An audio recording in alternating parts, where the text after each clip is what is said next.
and I got to dive with Mike for my very first like cave exploration dive. He was laying line, and I was just behind him, and my job was to look for leads. And I'm like, I don't even know what you're talking about. What do you mean look for leads? Like, I have no idea. He's like, yeah, just look for leads. And I don't know. I think Mike laid like, I would say 15, 20 meters of line inside this cave. And then he just turned around and handed me the spool. And he's like, yeah, go ahead. You go. And I'm like, what? I just didn't know what to do. And it's always interesting for anyone watching this show, which I doubt anyone. They expect experts in this show. So nobody's watching this. But anyway, if you're watching this because you're like related to me and you care, the first time you get a spool in a cave, in like a virgin cave that there's no line, you don't know what to do. You have no idea because you've been doing dives. There's always a line. You're kind of following a guideline. Somebody was here. Like, this is safe. Somebody made it through.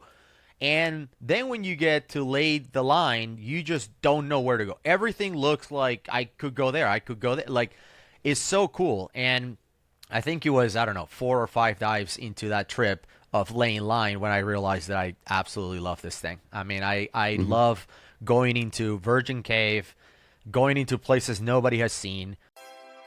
You're listening to Speaking Side Mount, the podcast where we talk all things side mount and cave diving, from equipment, skills, techniques, and cave diving expeditions to interviews with some of the world's top side mount and cave divers. Whether you're new to side mount, been side mount diving for years, or just want to know more, this is the place for all things side mount. I'm your host, Steve Davis. Let's get wet. Hey, that was Gus Gonzalez, one half of the dynamic duo behind the Dive Talk, dive media phenomenon that exists on YouTube. I caught up with Gus just recently and we were able to have an awesome conversation on his background in diving, on how he and Woody met, and also about how they started the Dive Talk YouTube channel, podcast, which is now growing way beyond that. They're now doing merch, apparel. They're doing a new rebreather, the Dive Talk Go rebreather, chest mount, really simple unit, looks amazing. And also they're just about to start the Dive Talk Academy, a new agency, would you believe? And we'll talk a little bit about that, and then also a fair bit about the Dive Talk events that they're running. So a lot going on there with Gus and Woody, and so exciting to be able to catch up with him and learn more about the way that they set up the little empire there, as I'm calling it, and also a little more about Gus himself, about his diving, how he got started, and how he's then gone. I learned that he's only been diving for 6 years, which is pretty remarkable given what he's done. Now a cave diver, doing a little bit of cave exploration with Mike Young, and also of course working pretty hard on Dive Talk. I had a look at the Dive Talk YouTube channel a bit earlier today and was able to learn they've now got 369,000 subscribers. In the last month they hit 1.7 million views, which is just amazing. And great to see someone succeeding to that degree in this little niche of the world of diving. And of course, Side Mount Pros, we're in a much smaller niche than that, so no expectation of those sort of numbers for us. But I am really grateful for your support, really grateful that you'd watch what we're doing, listen to every episode. It's awesome. Also great to have X-Deep along for the ride. They've been supporting us right from the very beginning, and as you know, I'm a big supporter of their equipment, especially the Stealth 2.0. Dive their masks as well. Just a brilliant company, brilliant people, and great to see X-Deep succeeding around the world in the world of side mount and in back mount diving as well. This episode is also sponsored by Seacraft.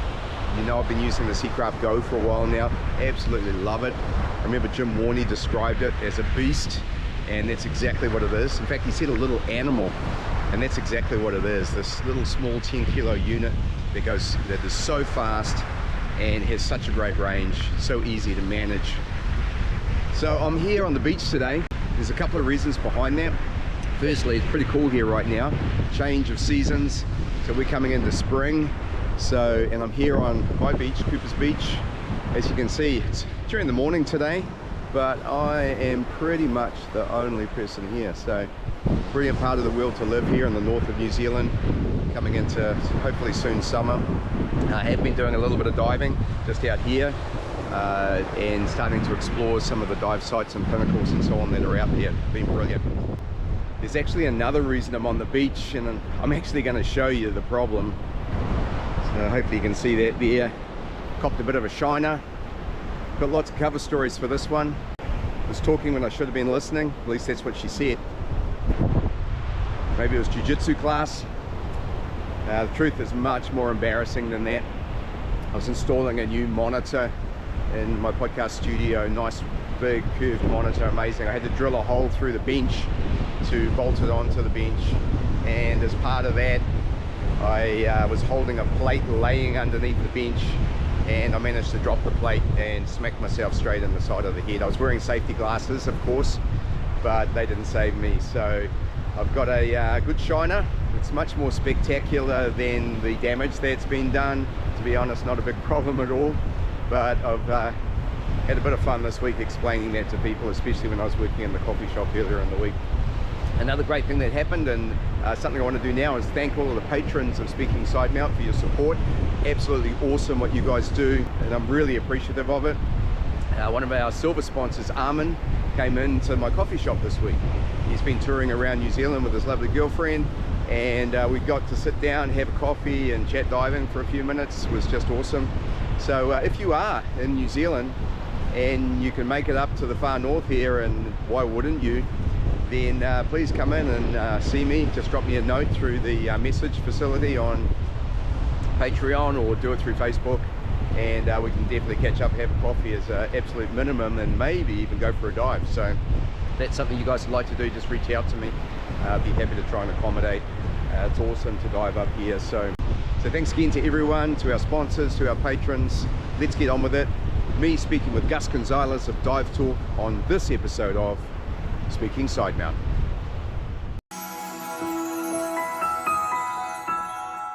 Hey Gus, welcome to Speaking Side Mount. Thank you. Thank you for having me. Mate, it is awesome to catch up with you again. And unfortunately, you and I have actually never met in person, but we've had the opportunity to collaborate with each other, do a little bit of work with Stratus Cuss in the talk segment of In-Depth magazine, which I really enjoyed. And I enjoyed your perspectives on both dive media, but also on diving in general. It was amazing to work with you on that.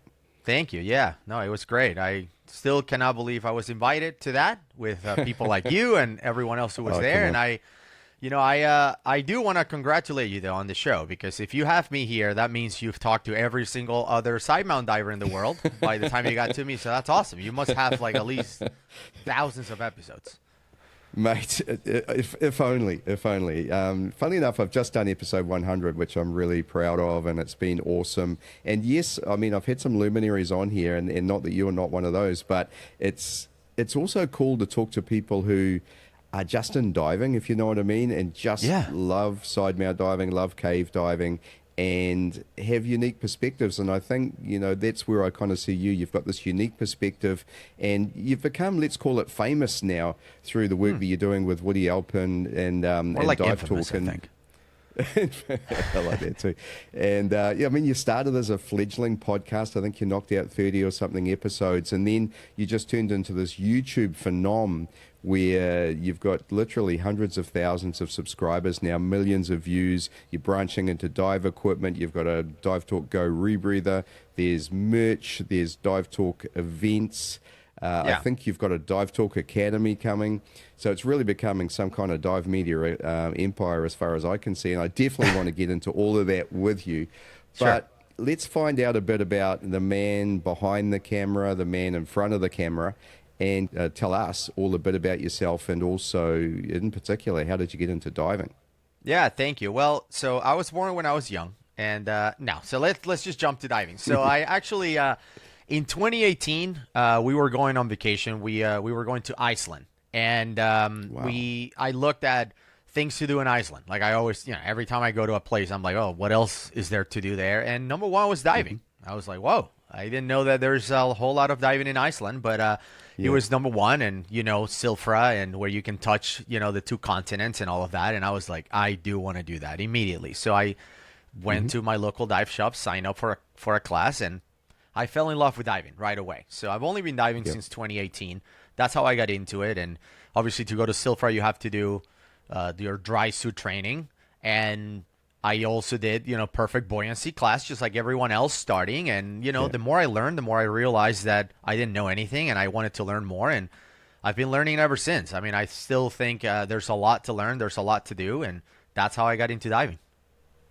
Yeah, fantastic, fantastic. And I mean, you've come a long way in a very short period of time because, I mean, while you're quite self-effacing about your dive ability, and let's put that to one side for a moment, you're a cave diver, man. So, I mean, you're a cave diver. You've done some exploration projects with Mike Young, which I've Yeah. seen as well. So it's not like you're a diver and you've just been puddling around in open water dives or, doing relatively benign diving. You've been getting into some serious stuff. So how did you progress from that beginning in Sulphur, which I'm sure was amazing, and that would Yeah. hook just about anyone. But how did you go from there to then side mount diving, cave diving, and so on? Yeah, so I think it was a progression. My life's motto is like, everything worth doing is worth overdoing. That's how Yeah. diving was for me. And on year one of diving, I think I did like 250 dives or something. Like I was out there every weekend diving Saturdays and Sundays, multiple dives. I just loved that. I couldn't get enough of it. And it was always a progression. So I think in 2018 is when I got certified. 2019 is when I did, your typical like master diver, whatever type of thing. And it's when I started looking into rebreathers. Everyone who I kind of looked up to dove a rebreather. So I was like, oh, that's interesting. What is this thing about? I didn't know much about rebreathers. And I think it was in December of 2019 is when I signed up to become a rebreather diver, to learn how to be a rebreather diver. Right. Not very good diver, but as an engineer, I love to understand how these devices work and equipment works and all of that. So I'm more interested in the equipment side of it. So I fell in love with rebreather diving. I remember signing up for a conference that used to happen every year. Inner Space is called. It was for rebreathers, and it was in April. And I remember signing up in December. And I said, okay, by April, I need to be certified. So I signed up for a class. I think I took the class in like February of 2020, something like that. And I started, just diving a rebreather all the time. Just did hundreds of dives on the rebreather. Zero interest in cave diving, zero. And that is due to complete ignorance. I always thought the cave diving was no mount, going through restrictions, like fighting your way through. If you spit your regulator, you're dead. And then I came to meet cave divers, and they had rules, personal rules. Like, if I have to remove equipment, I won't go. I'm like, I thought all cave divers have to remove equipment and go through super tight restrictions. So the more I learn about it, the more I realize that cave diving is all about learning new skills. It's all about learning how to do it safely. And I'm all about learning new skills, and the harder, the better, right? So I sign up for cavern diving. And I got cavern certified. And I'm like, I really love this stuff. And then I did a bunch of cavern diving. And then I signed up for Enter the Cave. And I was like, yeah, I really love this stuff. And obviously, when you're learning cave diving, you're doing caves that are not super tight. They're pretty big. Caves that you don't have to struggle to get in. You don't have to remove equipment at all. You have to swim against currents, especially in Florida. You have the benefit of learning, if you learn in Mexico, there's no current, and you do get that benefit.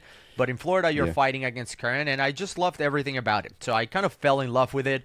I had the opportunity in 2022 to join a team as a safety diver. So I wasn't doing any exploration or anything like that. I was just inside a cave providing safety. So if anybody had an issue, I was there to help. Luckily, nobody had an issue but myself. I did end up having an issue in that trip, and I talked about it on the show.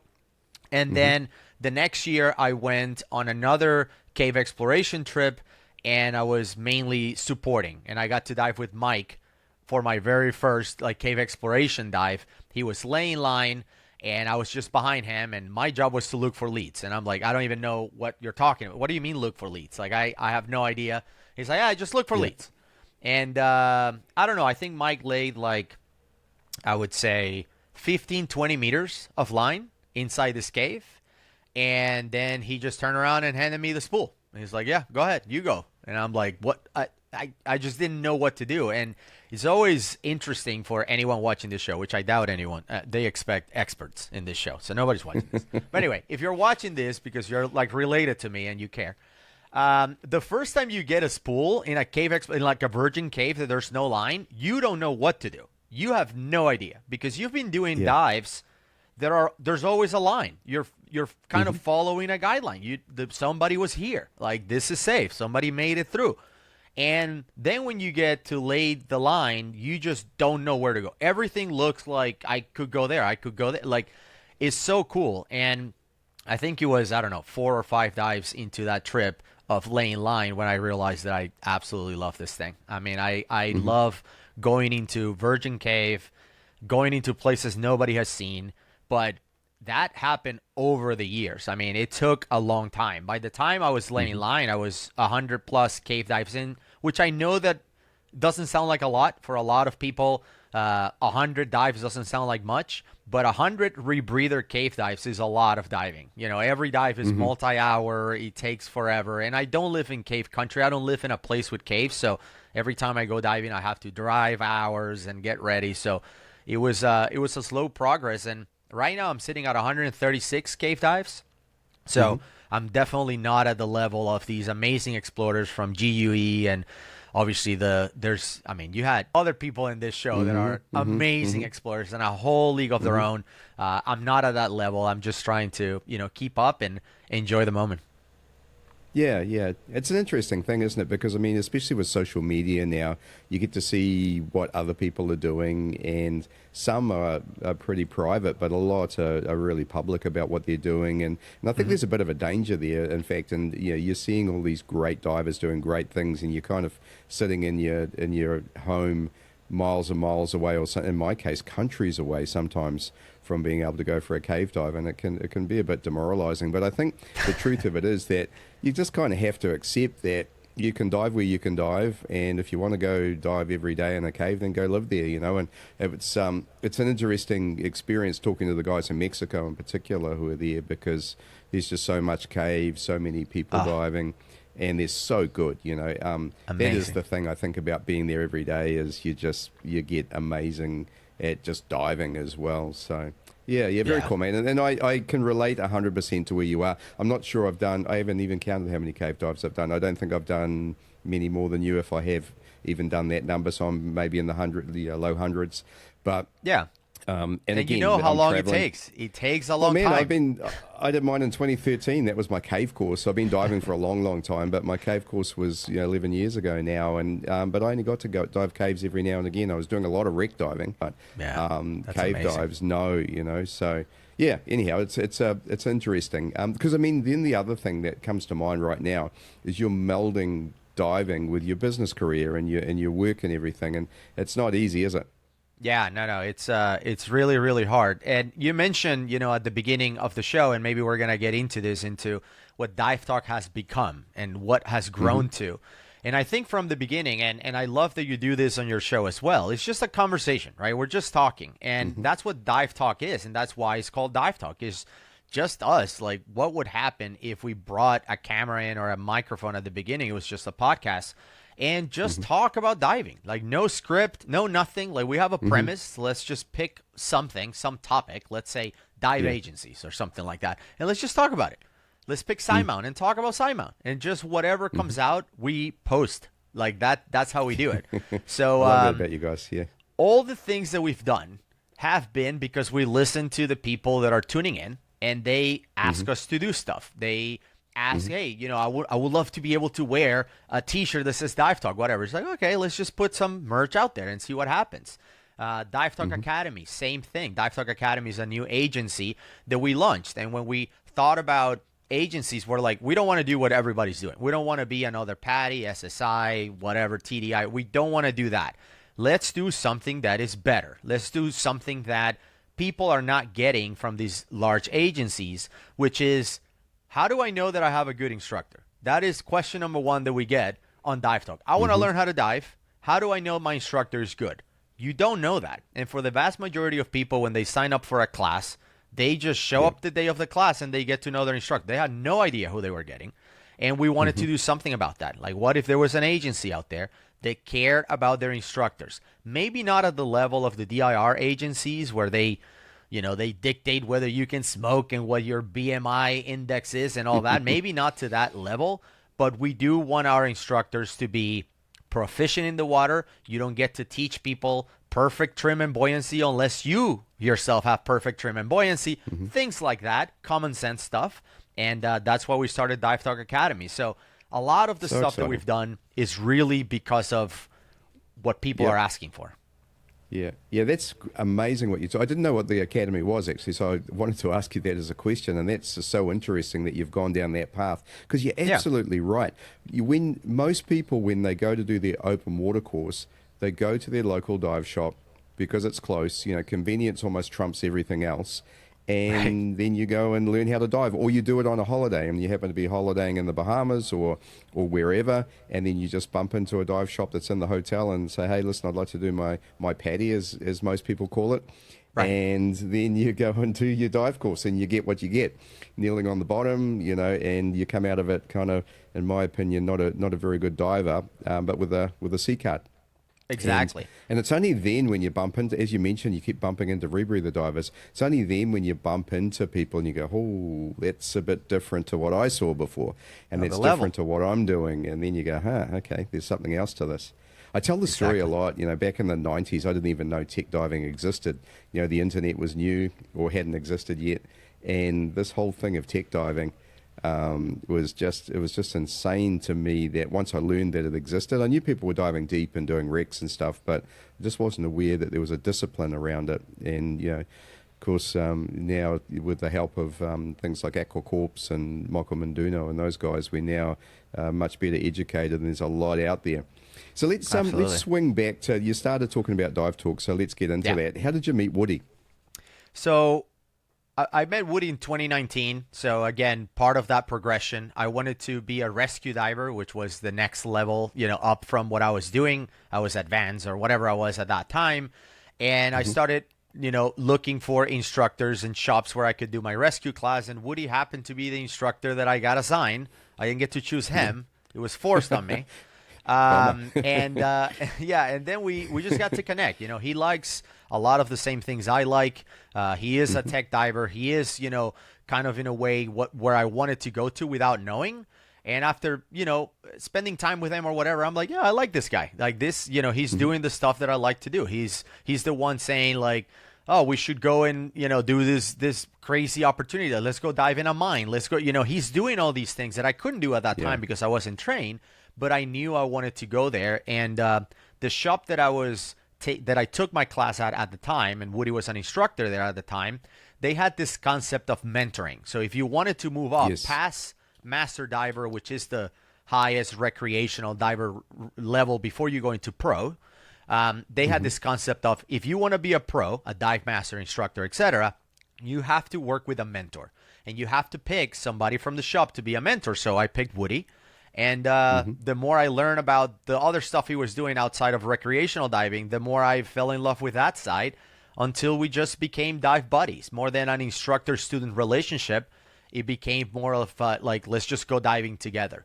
And we're both at a point in our lives where, I have my own company, he has his own businesses, so we can take more time off and be more flexible with scheduling. You mentioned this earlier. How do you juggle professional careers and doing this? And we happen to be in a position where it's easier for us to say, hey, you want to go next week? And we're kind of our own boss, and it's a lot easier to get permission to go diving with your own boss. Damn right. So, it's an amazing thing when no one's pulling your chain, right? Exactly. So, of course, running a business is difficult, and we can't dive every week. We can do stuff like that, but we have more flexibility than most people, and we realize that. We're very fortunate. Tell me about the conversation when you guys came up with the concept of getting together and doing a podcast or starting to do something in the media. Yeah. So a lot of people don't know that Woody used to be in radio. I don't know if he still does it, but he is he's an accountant. He's a CPA, and he talks about personal investing and things like that. He's very successful, and he had a show on the radio. And in my professional career, I work in IT. I had a podcast. I still do have a podcast for what I do for a living. So I already had all the equipment. So I told Woody, I'm like, look, I have all this stuff at my house. We love talking about diving all the time. Every time we're driving to Florida or whatever, we're just talking about driving. Why don't we just hit record Let's go home. Let's pick a topic. Let's record, Yeah. and start recording our podcast, right? And again, we came up with the name Dive Talk because we're talking about diving. Keep it simple. And we started putting the podcast out there. So he was 100% on board with it from the beginning. If I had to guess, I would say it, and he would be the only. And I would think he will deny it now. But I think he was very hesitant to doing the show at first because I was so new, and I totally understand that, right? Back in 2020, where we started the show, like I wasn't even certified on a rebreather. Like it was very early on. I wasn't an instructor. I wasn't any of those things. So like for someone like him who's been diving since like the 1920s, why would he do a show with me? Like, who am I? Yeah. Right? I think that I got lucky because I had the equipment. And that I think is the only reason why Dive Talk exists, is because I know how all this stuff works and he doesn't. Yes. So we started the show. People started listening. They love our chemistry for some reason. And it just kept growing. And here we are. Yeah, amazing. Because it's such an interesting thing as to why people start doing things. I know for me, I mean, when I started speaking side mount, I was hanging out on all the forums for side mount diving, and there was so much crap going down. You know, people shooting each other down, and what I call the trim police were in full force, and it was just kind of a little bit toxic. It wasn't terrible, but there was enough toxic stuff that it would capture your attention, and it would take your focus away from all the good stuff. And I thought, what about if there could be something that was good? So that was one side of it. The other side of it was I just wasn't getting to dive as much. I'd just come back from Gozo, and I was diving every day, a little bit like the guys in Mexico. And then I came home, and now I'm only diving on the weekends, or maybe I'm diving every second weekend. And so I felt like I was being pulled away from diving a little bit. And I just thought, man, what about if I could do something that would keep me connected in between the times that I would go diving myself? And so that was kind of it, the motivation.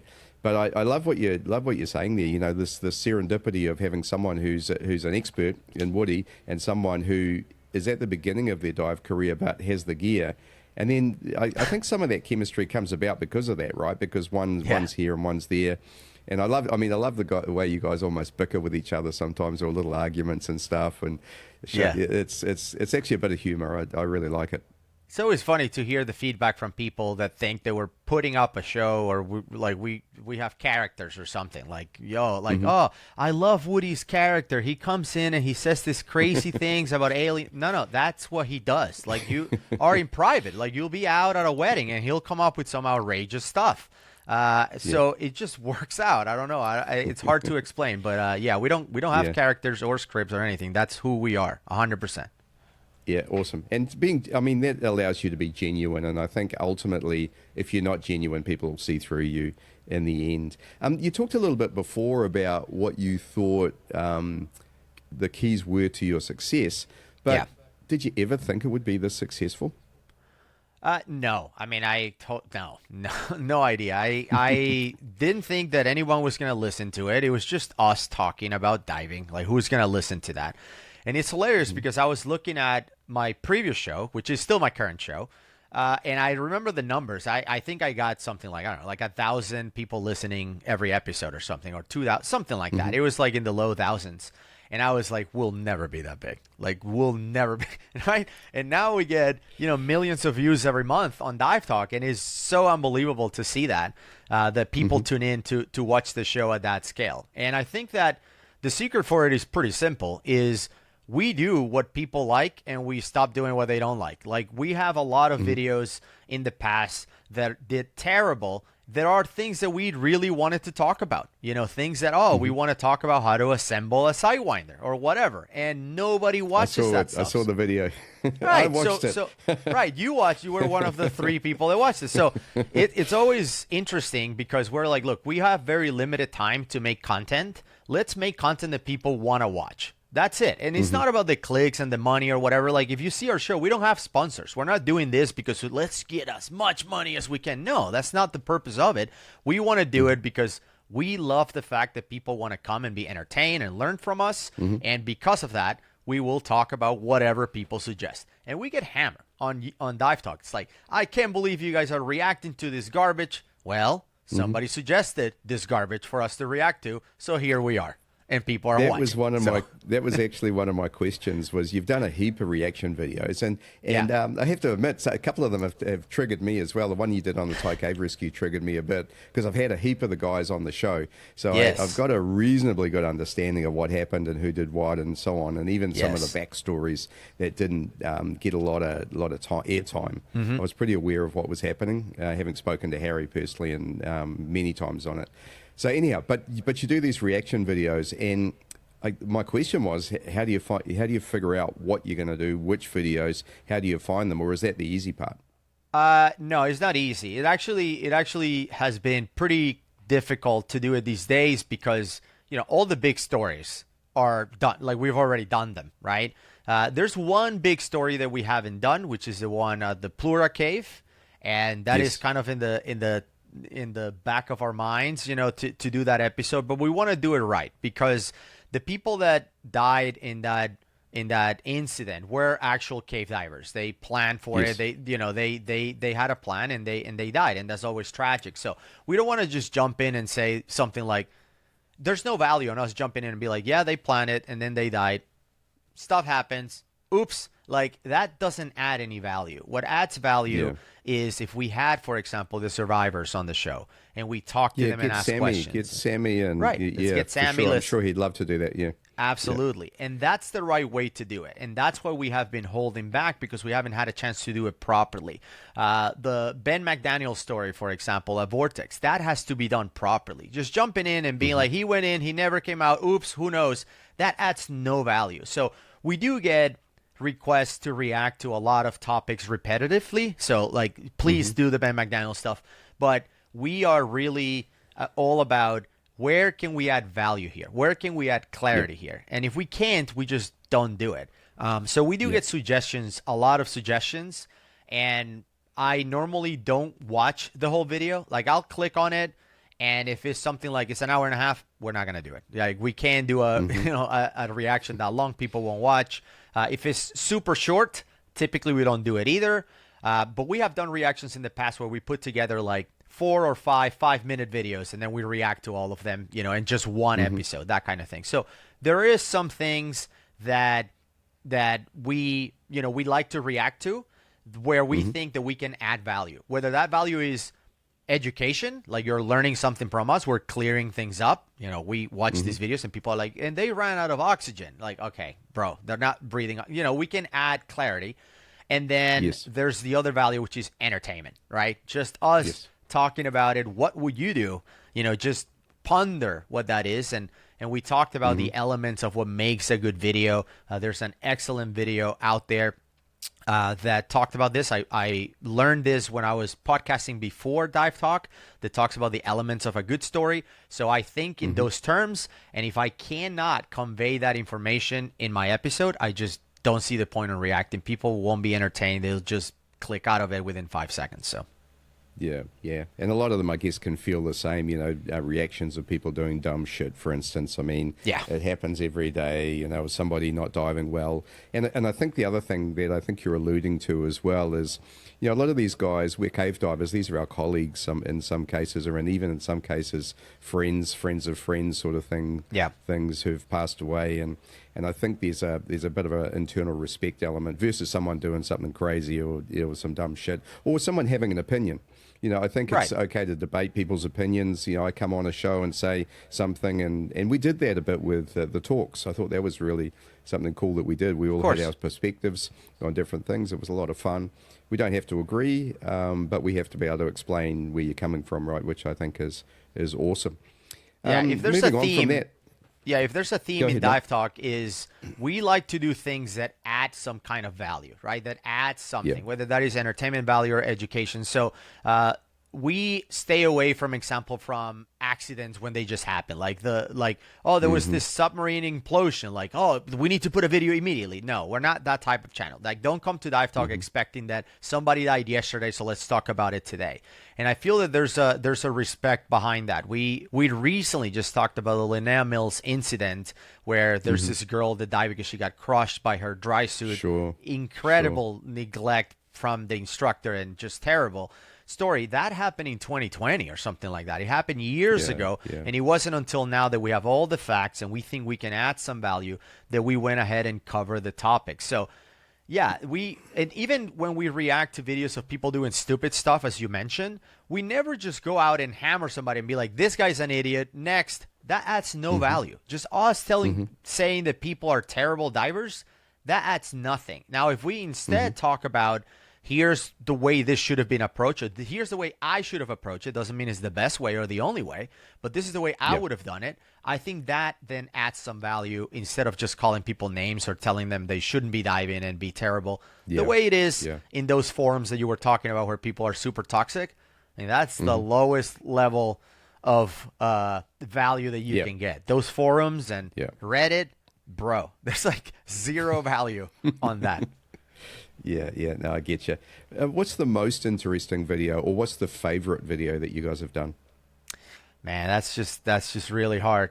For me, favorite to do was, the series in Mexico where we were out there and diving in places that nobody has been. That was super fulfilling, right, for us to go in those expeditions. Not very popular videos, not a whole lot of people watching. So it's hard to say.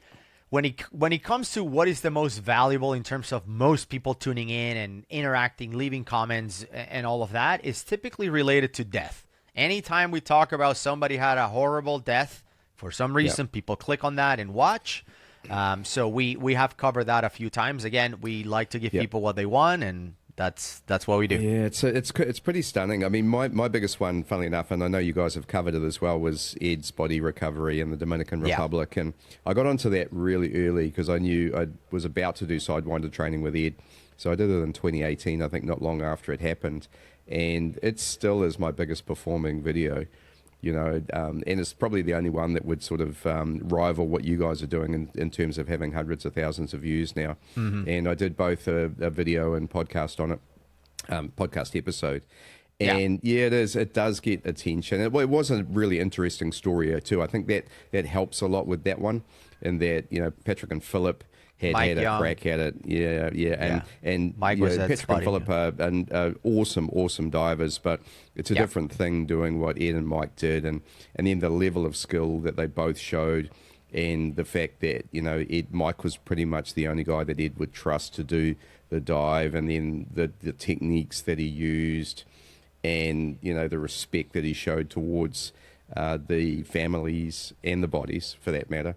And then the shit that they got, and talking about, again, the internet police coming out and accusing them of trying to do something that would be of financial benefit to them, which was quite the opposite. They both, in fact, I know Ed spent a lot of money. I'm sure Mike did as well.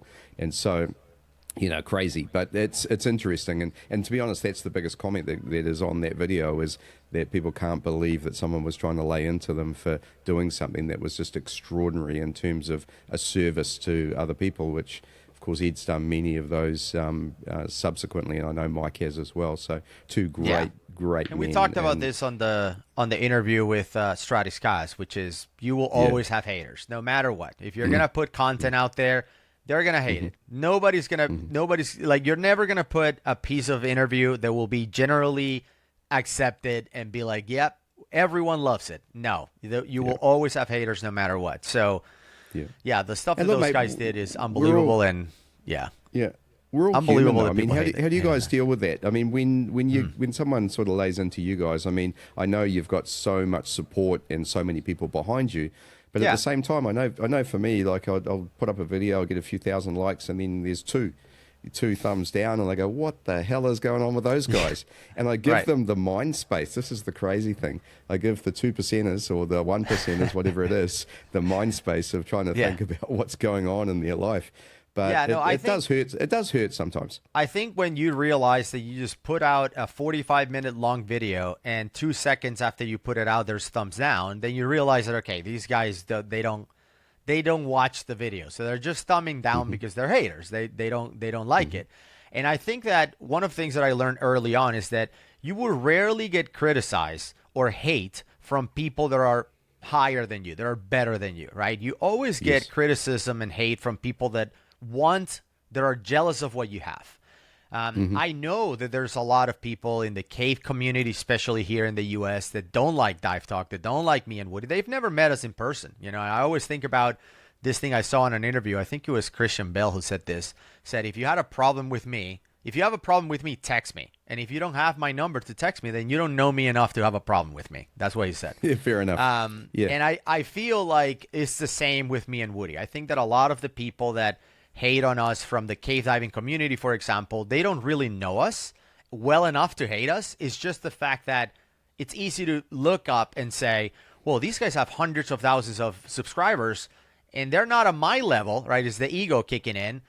I should be the one that has hundreds of thousands of subscribers. It's like, okay, but then make better content. I don't know what to tell you. It's not our fault that you don't have the visibility that we have. And we never thought we were going to get it either. So when I think about it from that point of view of, look, these people have a personal problem with us. It's not so much that they have criticism that is valid about the content or what we're doing.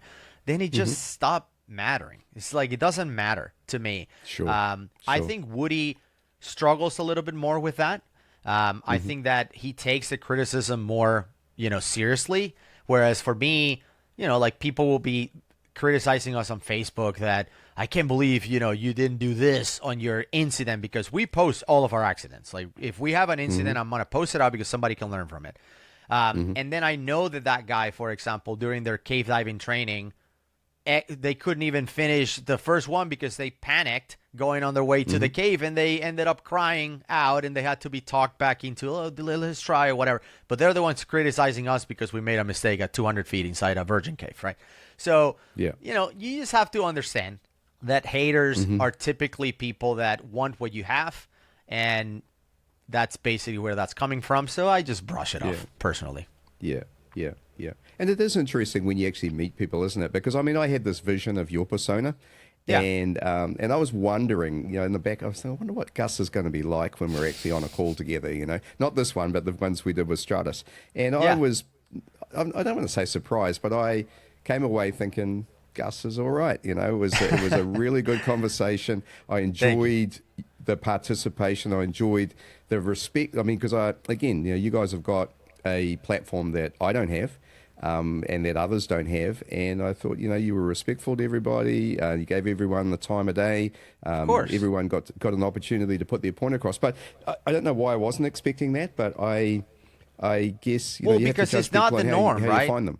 It's not the norm. Most people that are out there that have some kind of platform, for some reason, let their ego go balloon, crazy, and they think they're better than everyone. And I know that there's people out there that have podcasts and they have YouTube channels that are very different on their channel than they are in person. I personally have experience with people like that I've reached out to, especially when we were a smaller channel, and said, hey, you want to collaborate? You want to do something together? He said, well, how about you contact me next year when you have more followers? Stuff like that kind of response.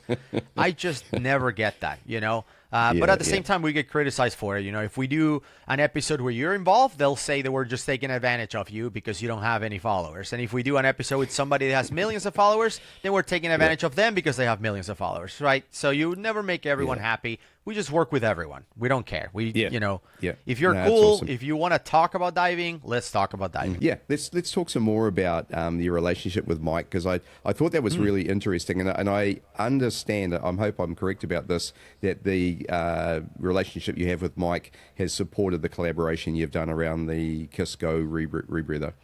So I'd love to know some more about that. So Mike sold Kiss years ago, right? Kiss is owned by Blackwater, which is a company that owns X Deep and other companies out there. I think Otter, Seal Dry Suits. Yeah, that's correct.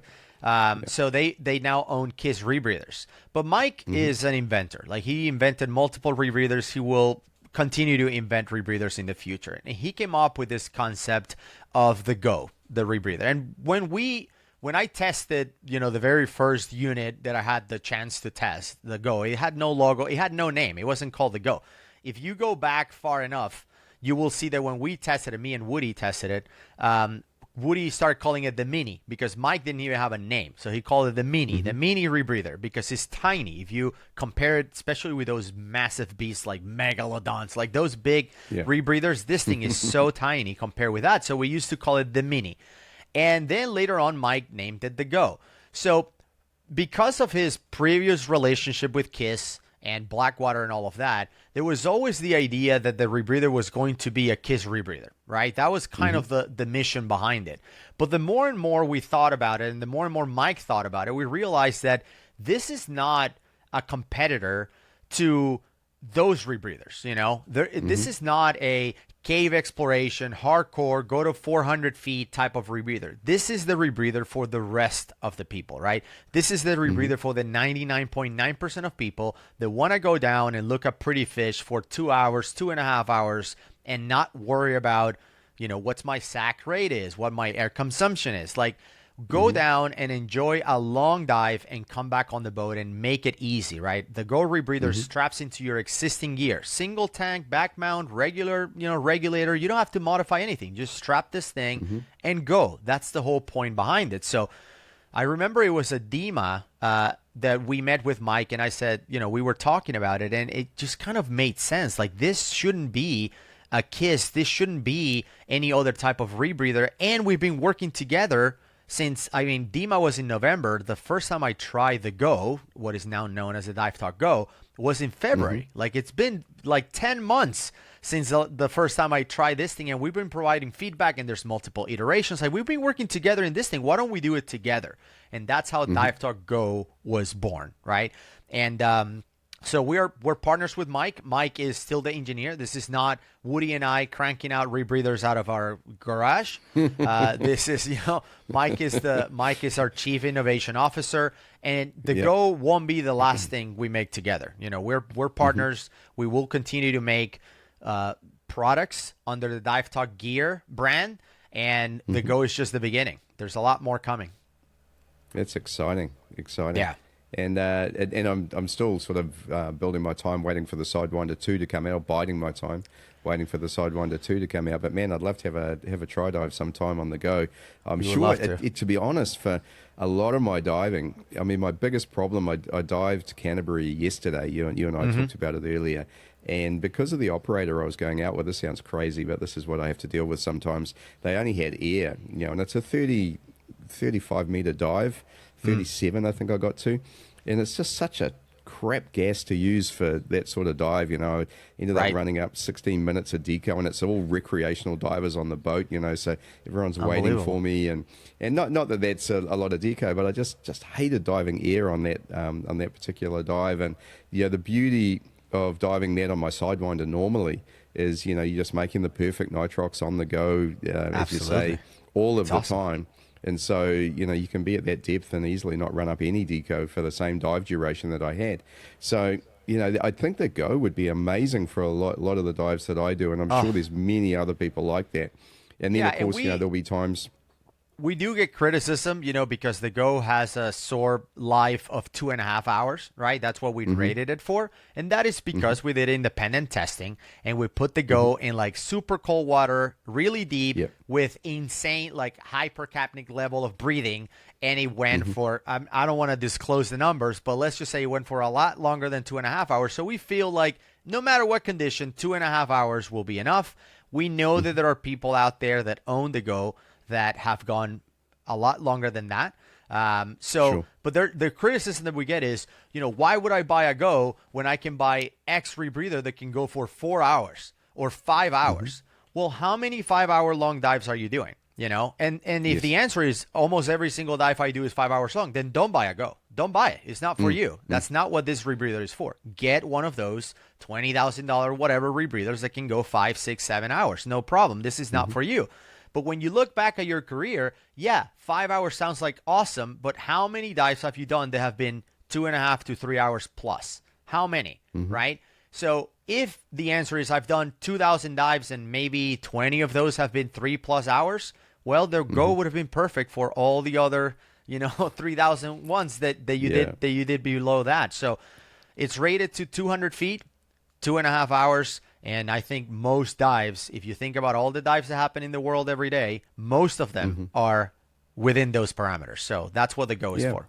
Now, I think you've hit on a really good market because, rebreathers are becoming so much more widely used now. And everyone's looking at what unit am I going to dive? And the question that you stated there is the question you should ask yourself is, what is what is the diving that I want to do? How deep do I want to go? How long do I want to dive for? And, Exactly. if you want to go deeper than 60 as well, well, then you need to choose another. And if you want Right. to go longer, then sure, choose another. But I hear you, and I think you're going to have a lot of success with that. So congratulations again. It sounds amazing, and as I said, if I can ever get a chance I hope to you do. have a crack, it would be Please. awesome.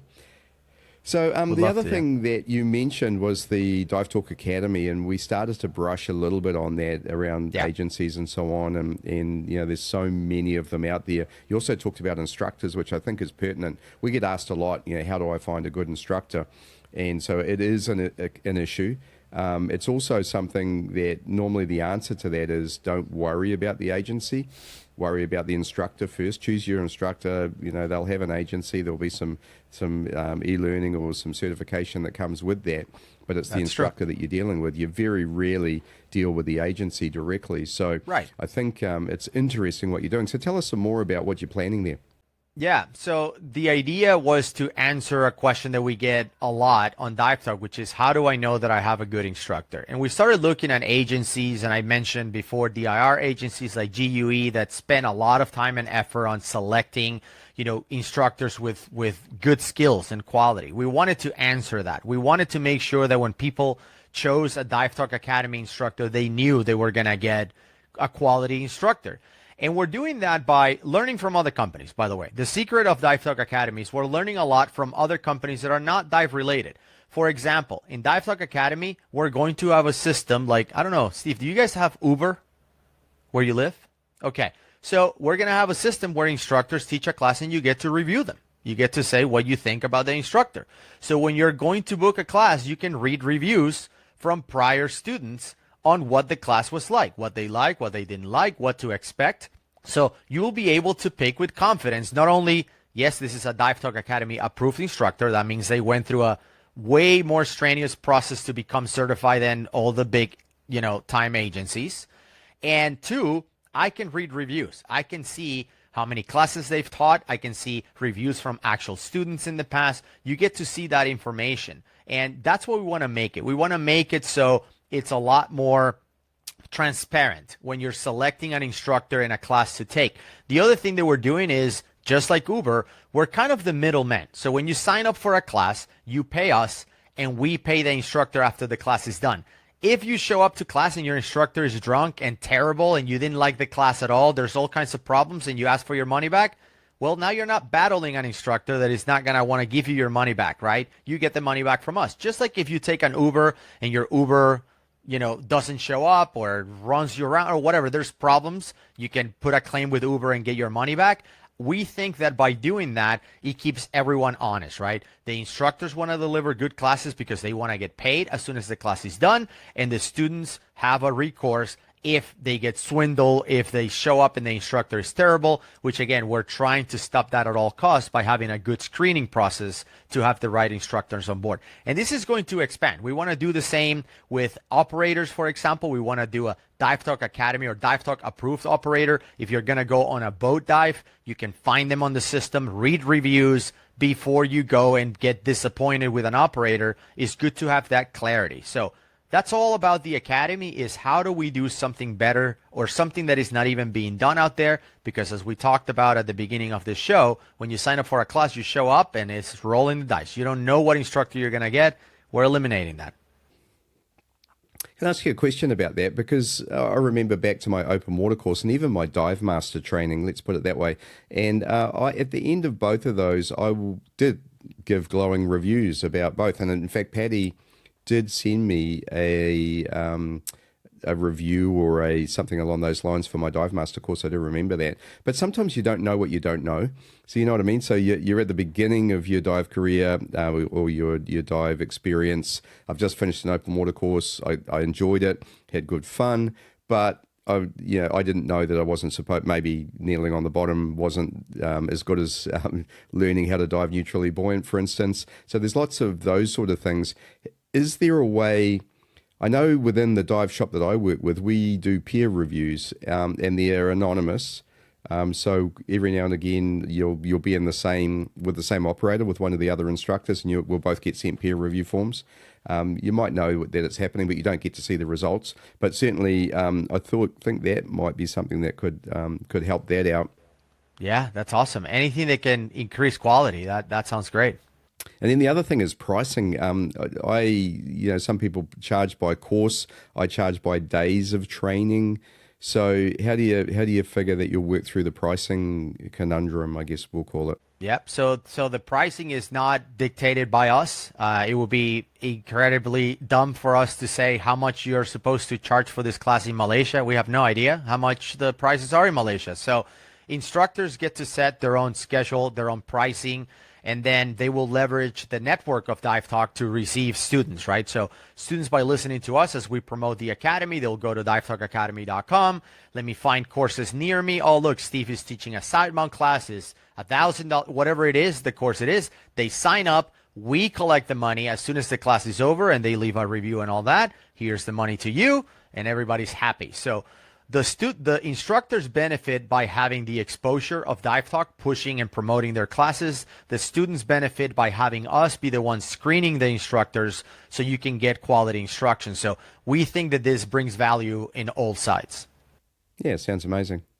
And just another string to your bow and another part of the Dive Talk media empire that we were talking about. So fantastic. One that I've also seen that I thought was really cool was the Dive Talk events. So tell us a bit about the events that you've been running. Yeah, so the events, right now we only have one event that we run every year, is the Dive Talk meetup.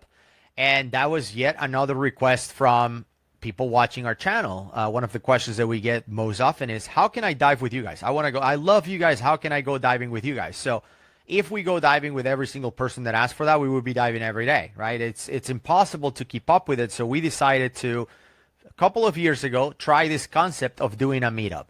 What if Woody and I, hey, the two of us, let's go to a resort somewhere, a hotel somewhere, and tell everyone we're going to be there for a week and let them come dive with us. That's the idea.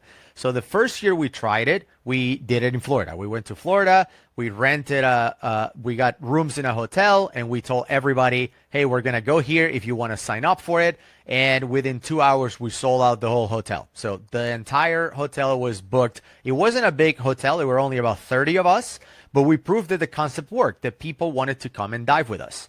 So we decided to aim big for the next year, which was last year. It was in Cozumel. And we just opened it up to basically unlimited people. How many people want to come to Cozumel and dive with us? And we had about 130 people that came to the event, which we thought it was pretty cool that for someone doing their second dive trip, or a shop, if you want to call us, doing their second dive trip, we already have over 100 people coming to dive with us. It was great. It was about 112 divers total.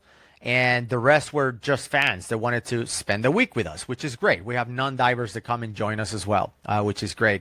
And then this year, we decided to do it in Bonaire, and we had 130-something, 38, I believe, 140 people that showed up with 123 total divers. So every year, it seems to be like the world record of the biggest dive trip, that these resorts have worked with. And it's always funny to reach out to resorts that advertise like, we love big groups, you bring your big groups, and then we talk to them, and it always goes something like this. It's like, oh, hello, like, you're in St. Croix, and I saw your website, and it says you want big groups. Yeah, we love big groups. Okay, great. We want to come next year. Well, how many people do you have? And we say 200, and they say, no, absolutely not. We cannot handle 200 people. So now it's becoming challenging to find resorts that can handle that amount of divers. So next year, our meetup will be in Roatan, Honduras. We're expecting to sell out. The resort is 76 rooms that we have, and we're expecting to sell it completely. Expect around 150 divers, and we're really, really excited about it. Some of those rooms are double, they're like villas. They have 2 bedrooms or 3. They're big rooms that, a lot of people can share. And so we started doing that. Now that with the Go, we are starting kind of a secret group. This is a new news for your show, but nobody's watching, so this is great. Well, this is great. Just the two of us will know. But anyway, for the people that buy the Go, we're starting to do trips with Go owners. And we're aiming to do our first one this year. So we had 12 Go divers in Bonaire at our meetup. And the more and more people that buy the Go, they want to dive with other divers that dive the Go. So Woody and I are starting to put trips together that are smaller because we don't have hundreds and hundreds of Go divers. But we're trying to get dives where, it's like 20, 30, 40 Go divers show up and kind of take over a place and go diving together. So we're going to start doing more regional, smaller events because the goal is, again, if you want to dive with us, come dive with us. We're not going to, this is not like, pay a special price to come dive with us. No, if you can go to the meetup and get a room at this all-inclusive resort where we're going to be for the week, go and meet with us. You don't have to pay extra. We actually do workshops the whole week while we're there, which is pretty cool, and people learn, how to do it. Some people, we're doing skills that most people should know, but they haven't tried. Like earlier this year, I did a workshop about DSMB. Like, let's go down to 40 feet and launch an SMB. And they've either never done it or they did it during class and never did it again. So it's good for us to push people to, no, we're going to go and practice those skills because next thing you know, you need it and you've never done it and you struggle with it. So we're pushing people to get better. Awesome. I was going to ask that because obviously if you've got 200 people there, how do you go for a dive with Gus and Woody? That's a big boat or a big shore dive. Yeah, so by doing it in a week, it gives us the opportunity to do that. So Woody and I are round trip, round rubbing, all the different boats. So in the morning we dive in a boat, afternoon a different one, morning a different one, and so on. So we stagger, and we have speakers. The last year in Bonaire we had Harry. You mentioned Harry. He was a speaker, and people dove with Harry. In Bonaire, we had Ed Sorensen. We had Mike was a speaker. Doug Ebersole. We had Christina Senato. We had Jonathan Burt as well. And people were diving last year. We had Gareth Locke, which I don't know if you have had on your show, but a lot of people know. Yeah, Gareth Locke. And Jill Heinerth was a speaker also this year, but she couldn't make it. Her flights got canceled, and she couldn't make it at the end of the day. So Woody and I took on and deliver a session on behalf of Jill. But Jill was going to be a speaker. Speakers are not announced for next year, so I can't give you the news yet. But I'm very, very excited about speakers. I would venture to guess that they probably have been on this show. I will have to go back and look. But we have some really, really heavy hitters coming next year. No, that's awesome. No, congratulations again. It sounds awesome. And I mean, all people really want to do is go dive with interesting people and then have a bit of fun out of the water as well. I always talk about the après diving is almost as important as the diving itself. Having a couple of beers and talking about, the dives you've done or the dives that you'd like to do. And I think that's probably my closing question for you now is just to talk a little bit about the diving that you personally want to do for yourself. What have you got planned and where do you want to take it next? Yeah, I want to dive everywhere, really. I want to go cave diving because I haven't done it in months now. Since before the meetup, which was in July, I haven't been cave diving, and it's a perishable skill. Like, you have to stay on top of it. You have to go diving so you can stay on top of it. So I do want to do that. I think that one of the greatest things about Dive Talk is how many doors it has opened to meet interesting people. We have people at the meetup that are not even divers. They're brand new divers, people that got certified just to go diving with us at the meetup, and we love that. We had 2 people, for example, last year from Saudi Arabia, came from Saudi Arabia to Bonaire to dive with us. And now next year, Woody and I are guests at a conference in Saudi Arabia. We got invited to go speak at a conference. I'm like, do you guys just run out of people? Again, we just don't, like, they have Nobel laureates speaking at this conference and me and Woody. Like, what are we doing? So it's amazing the doors that it has opened with us. And we have some ideas, some trips. We want to go diving in Europe. There's tons of caves in France and England and below cities in Hungary. So we want to go and try and travel places, but it's really, really tough with our schedules and all of that. So personally, that would be for me amazing. Go to where you are. We haven't been diving together in Australia and New Zealand and all these places, and we do get invitations from people that are like, hey, if you are ever in town, come and dive with us. So we would love to do that. Let me add one more to that then. I mean, if you guys ever do make it here, and if you want to go, I mean, honestly, if you want to go to cave country in Australia as well, Mount Gambier, fantastic place to dive. There's some nice cave there. And certainly come to New Zealand. No caves here except for the South Island, which is super gnarly, which where Harry's going and the Pierce Resurgence and so on. But some great ocean diving here at the Poor Knights. And 240 meters for Harry. Oh, deeper now. Yeah. And so it's insane what he's doing. And I've got actually just a little announcement. I've got Harry recently did a trip to Bushman's Hole in South Africa, and Joseph Buchanan was there with him, and they both got bent. And I've got Joseph as my next guest. So there's the announcement for the next podcast coming out next month. And so it's going to be exciting to talk to him about what happened there. That's awesome. That's when the views will bounce back up, with him. That's good. Yeah, exactly.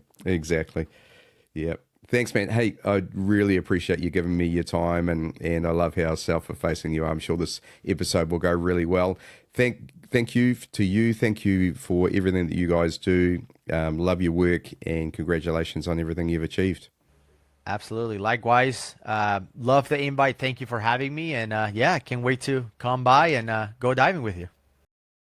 You've been listening to Speaking Sidemount from www.sidemountpros.com. If you like the podcast and would like to support the show, then why not become a patron of Speaking Sidemount? For as little as $5 per month, you can become a part of the Speaking Sidemount team, get exclusive early access to all of the episodes, and help us to deliver the very best sidemount, cave, and technical dive content available.